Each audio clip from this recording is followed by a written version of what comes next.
This week we sit down with Chris Fox. Chris Fox is currently the chair of emergency medicine at the University of California at Irvine Emergency Department. Chris is one of my mentors, and he was instrumental in getting ultrasound integrated into the medical school curriculum at UCI, which now is something that's becoming more and more standard in medical schools across the country.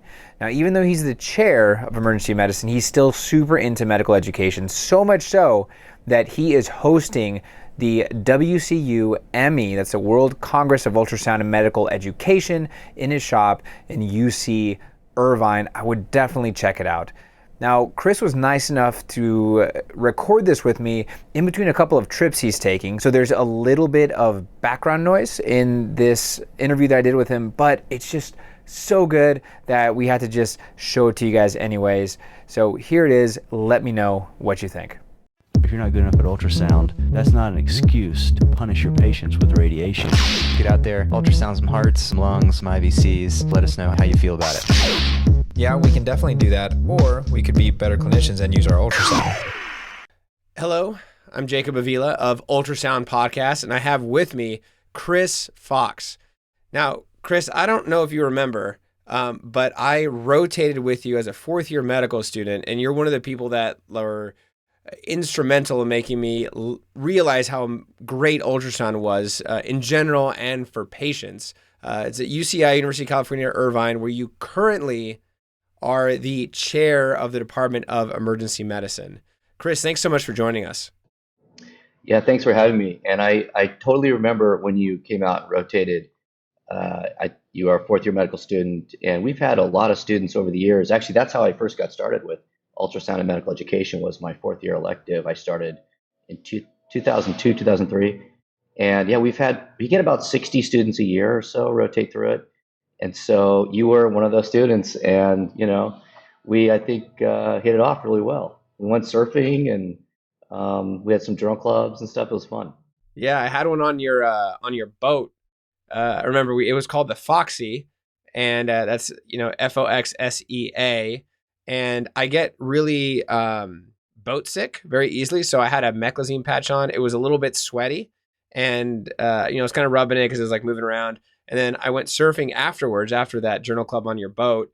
And for some reason, like the light was really bothering my right eye. And I'm like, oh my gosh, what's going on? There must be I thought in my little brain, I was like, there must be like a hole in the ozone right here because it's like really bright. Then I get in the car and I have a Horner syndrome on the right because I had somehow rubbed the meclizine in my eye. So I remember that journal club very well, actually. People get this scopolamine in their eye. They get like anisocoria, and it lasts for a long time. Yeah, I've had a lot that happened to like numerous people actually on the boat. I always really now I tell everybody, wash your hands, don't touch your eyes. It's gonna happen. It's a risk. It's a side effect. Yeah. All right. So let's talk about medical school ultrasound education. This is something that you obviously are very passionate about because you implemented this at UCI, and it was instrumental for my education. When did medical schools start doing this? Because point of care ultrasound, when you look at medicine in general, is a fairly new thing. How long has this been going on?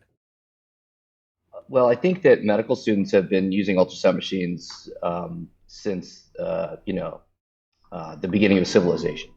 But it didn't get formalized really until I would say 2010, when University of South Carolina, and with the dean Dick Hutman there, who just had a vision for it, and he was simultaneously developing his own curriculum.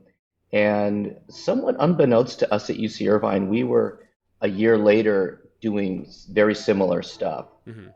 And so 2011 was when our curriculum came online at UCI, which was a 4-year fully integrated curriculum from basically week one of medical school all the way through to the end. So we've been running that curriculum. We've had over 600 students now graduate with the full 4-year curriculum. What an amazing opportunity to really change management on patients on such a broad scale. 600 medical students. I mean, if you think about like how many patients each of those medical students will manage over the course of their lives, I mean, the number is just massive. But that's kind of what led me to it. I was like, I was thinking about all the politics of ultrasound and how I had to navigate some of that, and not only locally at my own institution, which wasn't actually that bad, but nationally there were a lot of politics, at conferences and stuff, and I thought this is all silly. You know what? I'm gonna go before the politics even start. I'm gonna go to like medical school so that once they graduate and they're doing a point of care ultrasound, they it's not like, oh well, this is an echo, and I'm not, they're just like, I just do point of care ultrasound. It's what I do. Everyone does it. It's just everyone just knows how to do it. It's just how you take care of patients. It'd be silly to think about, other types of things that we do in medicine now that are just we take for granted. Not to bring up the stethoscope, and I hate when people make these analogies, but like nobody, there's no politics around the stethoscope anymore. So. But that's kind of how I think of it.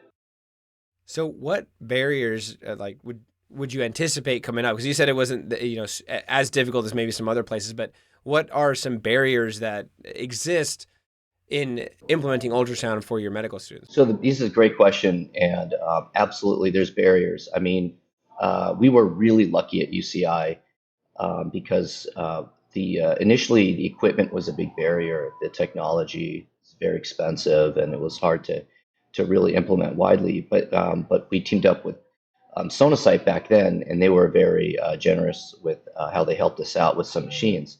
Another barrier is really wedging it in the curriculum. There's politics there about getting it into the curriculum. So there's various deans of curriculum. These can be basic scientists. These are people who have there's a lot of material that they're trying to wedge into the curriculum. This is just one more thing. And they see ultrasound initially as something sort of distracting to the medical students. It's like, technology is, in the way sometimes of the doctor-patient relationship, and we don't want students to embrace it too early and not know how to integrate it. And I said the opposite. I said, yeah, technology isn't going away. We need to teach them how to integrate technology at the bedside right away so as to not disrupt the doctor-patient relationship, yet enhance the doctor-patient relationship and teach them these skills early on. But I actually went to the dean himself, the dean, and I made an appointment. Took like a month to get that appointment, and then I brought an ultrasound machine with me, the most portable one at the time, and then I brought a student model, and the student was kind of awkward. The student lays down on a desk in the room of the dean, and I'm like, okay, here we go. It's now or never, and I start explaining to the dean like what point of care ultrasound is, and he's a urologist, and he looks at this and. He knows how to scan kidneys, so he's like scanning the kidney, and then I show him a bunch of other organs really quick, and then we got interrupted, and then he got pulled away, and then I was told to leave. And so then I get an email. That was on a Monday. On a Friday, I get an email that said like, hey, that was the best part of my week. I can't stop thinking about point of care ultrasound. Let's talk about getting some funding. And that was that's awesome. The F word. That's what I needed to hear. Yeah. And then he hooked me up with a donor. Mm-hmm. And then I met with the donor and the agency that sort of liaisons with the donor, and it was a foundation in the end that really came through and made it work, and that's how I got the sort of the curriculum, jump started, because I had support from the top, and then I had a funding source and I had machines. It kind of all came together. But it was like, I talk about it now like it was super easy, like I flipped a switch and here I was, but it was like 2 years of it sounds complicated, man. Groveling, but I got lucky. So in the end. So what exactly is the curriculum that you implemented? So at the start, so was it like you just had it integrated into like an anatomy course, and you just, integrated that with like, oh, here's the heart in a cadaver, here's the heart in a real person. Like how was it integrated? Yeah, great question. So prior to that meeting with the dean, I had already sort of won over our anatomist, okay. and he was already starting to tune in to point of care ultrasound. He knew enough about it. And then the director of the physiology course also he was super pumped to see mostly the heart and the vascular system and how all that played together, and wanted to teach that to the medical students, to visualize all that for medical students. So I kind of had those two on my team, but yeah, when it came to really like integrating it, I just went, sort of through the entire curriculum, which I don't come from that land of medical school curriculum, so it took a little bit to get used to that. But you start looking at these courses and the curriculum, and you go, oh well, I could plug ultrasound in there. I can Right.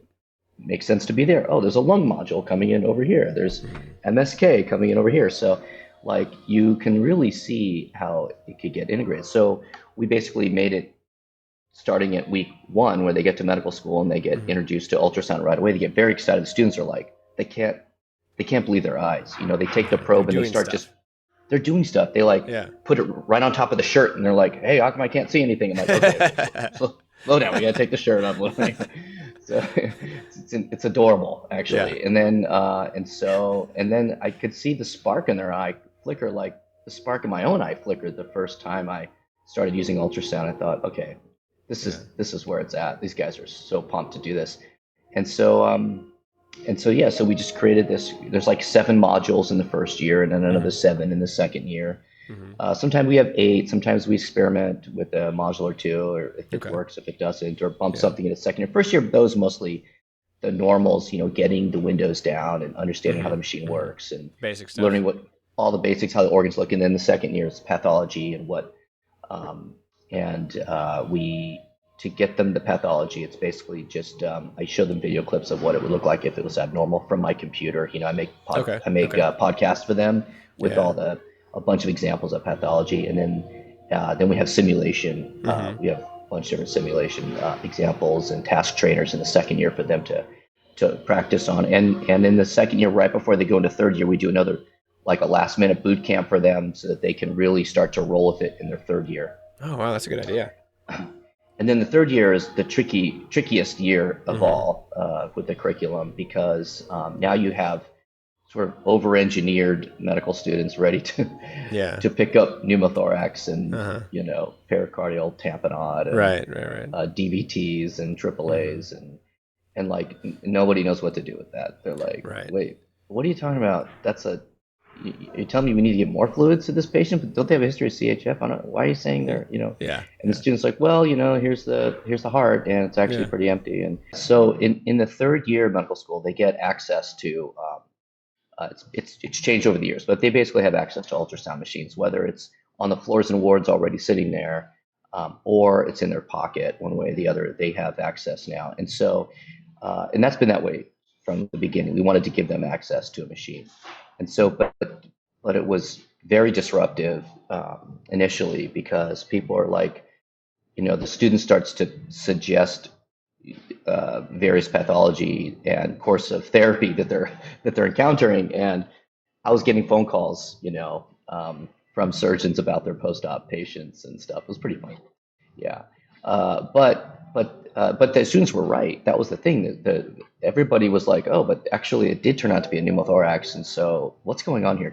How do I learn this? And so I think over the years, it's just kind of settled into the norm that if a medical student uncovers something in the third year, that they shouldn't be ignored, that actually can be helpful. And it's a time to have a discussion about where imaging fits into the workup, the management of a patient, and whether incidentalomas, like that was the big fear, like, oh, there's going to be, they're going to uncover a thyroid mass, and then the patient's going to get an unnecessary biopsy, and then there's going to be a complication and all this.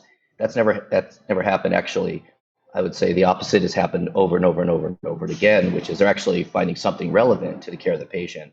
And now the institution is like really like, how do we get everybody trained? Now the other attendings want to know the other services and things like that. And then in the fourth year, they have several opportunities to do ultrasound again, obviously in their clerkships. We have an ultrasound elective, a 4-week elective that I started with back in 2002. I'd say about maybe half the students, 3/4 or so do. I don't track it that well. I should track that attendance, but every month I have 6 to 8 students rotating on ultrasound with me, And then a lot of them that go into fields where they can use it next, like if they're going into anesthesiology, or so internal medicine, primary care, ortho, urology, basically almost any field. They know they're going to show up somewhere and do an away rotation and going to be expected. Well, they're going to expect themselves to want to help out on that rotation using their special powers of ultrasound. So they like doing that month of ultrasound with me before they run off. Some of them will do that before they run off and do their externships. And so, but I get a lot of feedback from them on their externships in various specialties about how they've been able to kind of, shine with their ultrasound skills. So that's been really a cool experience. Yeah. So what do you think the current status? I mean, this has started off relatively recently, the last like under 10 years, right? You said 2010. What's the current status? I mean, is this something that is just isolated pockets, or is it something that is becoming standard in medical schools? That's an awesome question, and it's hard to really know what's happening. People will say, "Oh, we have an ultrasound curriculum," and then you look at their curriculum, and it's like, they're only touching the probe, a few times in the second Sure. year of medical school or something. But Sure. I would say there's probably 40, if I had to estimate, like, again, no data, but from what I sense on listservs, and I'm on the board of the Society of Ultrasound Medical Education, and that's really the main hub for where all of the societal work gets done with ultrasound medical education. So with SUSME, Society of Ultrasound Medical Education. So I'm guessing like 40 schools or so, 40 to 50 now, That's are pretty good. really, really jamming hard with it. Yeah. And students hear about it. It's on listservs and stuff, and they hear about it, and then they start asking the deans about it. And so it can be a bottom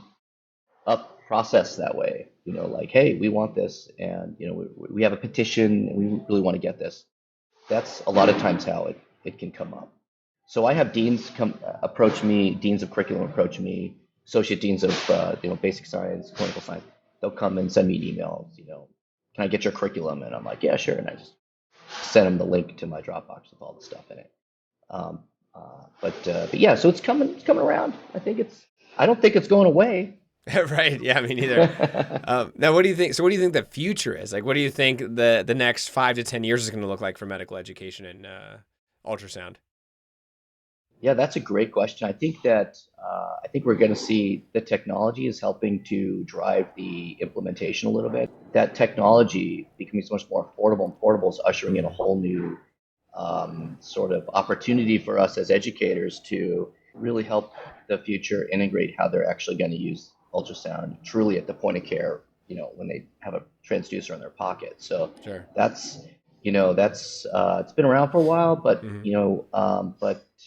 but I think that we're seeing we're about to see a whole generation of physicians just instinctively reach in their pocket for their ultrasound machine, and we need to figure out like how to make that right. So I think there's opportunities there. So that's kind of where I see it for the next 5 years, is managing this portable technology.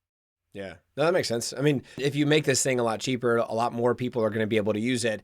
But then potentially, and this hasn't been, as far as I know, shown, but potentially there could be more errors with not doing it right, I guess, would be the only kind of thing that I'd be worried about. But I think that the likelihood of it helping patients like dramatically overshowers that small potential risk of somebody mismanaging a patient with it. And that's with any new medical technology, to be honest. Right. Yes. There's a famous quote. It's been batted around and probably botched up, and I'm probably going to botch up again. But it's like that. We got to restrict this technology because unskilled practitioners are going to make mistakes using it, and that was like from 1870 regarding the stethoscope. So this is always going to be the case. And but that's true. But you're right. The lift that one gets from having the technology greatly outweighs the pitfalls in its misinterpretation as a whole. Yeah. So it's just a matter of, 4 years of medical school is a freaking long, long time. There is tremendous opportunities here to make people really good with it. Yeah. And so that's one thing I've definitely seen. We have the new residents come on the emergency department. This year we matched 9 people, and of Congrats. the 9, thanks, and of the 9 people, 6 of them came from UCI, 3 from the Wow. outside, which everyone's really freaking out about, like, oh, you Yeah. know, but it's funny to see the 6 people just swimming with ultrasound, and the 3 that didn't get it in the curriculum. I'm like, you know, I can really focus on getting their skills up to speed and let the other 6, you know, sort of run with it. So Right. I think you're going to see a lot more of that coming up down the stream.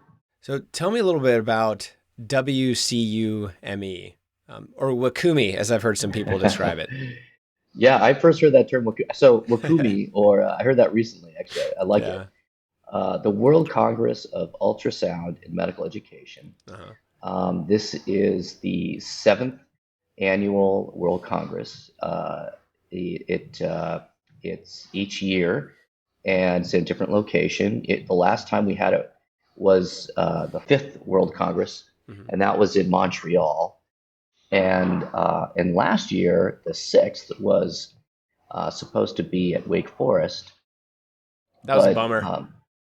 but the I was all hurricane ready came to through go. Yeah. the day of the conference, and we all Right. I had 20 people coming with me, and Airbnbs and everything. I had to undo everything. Oh my gosh. So it was a huge bummer for everybody, particularly the people at Wake Forest. Yeah. So to sort of honor that conference, we just called this one the 7th. Yeah, that makes So sense. keep the 6 as a placeholder, because everybody was just like ready player one. So Right. yeah, so what we've done with this conference is it's coming up at UCI. Mhm. It is in September 12th through the 15th. At my shop, and we've been planning it for basically 2 years. And so we have 3 tracks. We've got we have innovate, integrate, and incinate. So the innovate track is, it's Vicky Noble thought of it actually. The innovate track is like all the technology revolved around ultrasound and teaching of ultrasound. You know, everything from you know, AI to sim to the new machines, all that stuff. And then so we have that track, and then we have integrate, which is how you integrate it into a curriculum. So this is all like assessments and OSCEs and where it fits in a longitudinal curriculum. And then incinate is the 3rd track, and that's basically putting probe to patient. There's a lot of people that come to conference, deans, who are looking to integrate this and have some ideas, but they really want to see what ultrasound looks like, and they want to play with it and stuff. So, and there's other, you know, people like, I didn't get a lot of training in transcranial Doppler, and we have a cool neuro station for that. So we got a lot of hands-on opportunities. We actually have a pre-conference course, a boot camp for anybody who wants to come in on the Thursday before the conference and spend a whole day getting a traditional point-of-care ultrasound course, like an 8-hour course. Yeah. And where can they go to find out more? So it's WCUME 2019 basically .com. So WCUME 2019.com, and they'll find all the information, or just Google WCUME UC Irvine, or should come up pretty easily, or send me an email, jfox@uci.edu, and I will hook you up with all the details. That's awesome. So it sounds like a great conference for medical education, and it happens to be in Irvine, which is one of my favorite places in Southern California. It's close to the beach. There's a lot of things to do there. Amazing temperature. You can go surfing if you want to. So definitely, I would definitely check that out. Yeah, thank you. Thanks for saying that. Yeah, it's a fun little spot. Absolutely. Yeah, we're further enough away from the chaos of Los Angeles in Orange County. It's got the airport's 5 minutes from the conference, literally 5 minutes from the conference. Orange County Airport, super mellow. So. Right on. Well, hey, Chris, thanks so much for stopping by and telling me about all this information, and hopefully hear from you soon. Yeah, great to see you again, Jacob, and thanks for the opportunity. For sure. Hopefully you enjoyed that interview as much as I did. If you want to learn more about this amazing conference, check out WCUME2019.org.